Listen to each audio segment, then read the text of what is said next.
ঢাকা চট্টগ্রাম রুটের পর উড়োজাহাজের তেল পরিবহনও প্রবেশ করল পাইপলাইন যোগে। সকালে চট্টগ্রামের পতেঙ্গায় পদ্মা অয়েলের প্রধান স্থাপনায় এই কার্যক্রমের সূচনা হয়। জ্বালানি সচিব মোহাম্মদ সাইফুল ইসলাম 5.77 কিলোমিটার দীর্ঘ এই পাইপলাইনের উদ্বোধন করেন। যুগান্তকারী এই পদক্ষেপে এখন থেকে শাহ আমানত আন্তর্জাতিক বিমানবন্দরে ZA1 তেল যাবে পাইপলাইনে। বেসামরিক বিমান ছাড়াও এর সুফল পাবে বিমান বাহিনী। এতে কমবে সিস্টেম লস, বাড়বে জ্বালানি নিরাপত্তা। পদ্মা অয়েলের নিজস্ব তহবিল থেকে 160 কোটি টাকা ব্যয়ে প্রকল্পটি বাস্তবায়ন করা হয়।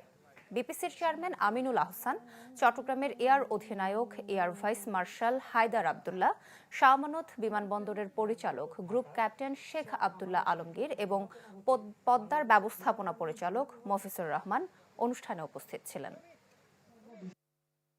আমরা যুগের চাহিদার সাথে তাল মিলিয়ে আগামীতে নিরাপদ এবং নির্ভরযোগ্য জ্বালানি সরবরাহের জন্য এই প্রকল্প গ্রহণ করেছি।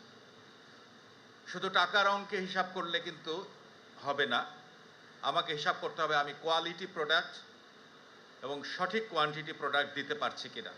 ZA1 একটি অত্যন্ত সেন্সিটিভ প্রোডাক্ট, সেটি এই পাইপলাইনের মাধ্যমে নিরাপদে পৌঁছে যাবে বিমানবন্দরে এবং বিমান ঘাঁটিতে। আপনারা দেখবেন যে উন্নত দেশগুলি আজকে শুরু করেছে জ্বালানি খাতের মধ্যে কৃত্রিম বুদ্ধিমত্তার ব্যবহার করা।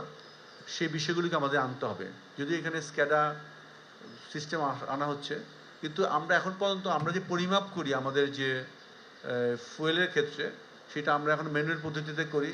এটাতে আমাদের ফ্লো মিটার থেকে শুরু করে আধুনিক প্রযুক্তি গ্রহণ করতে হবে। বিশেষ করে যে সমস্ত ট্যাঙ্কারগুলি আমাদের কাছ থেকে তেল পরিবহন করে, সেগুলিকেও পর্যায়ক্রমে আমি মনে করি যে এগুলিকে আমাদের অটোমেশনের আওতায় নিয়ে আসতে হবে।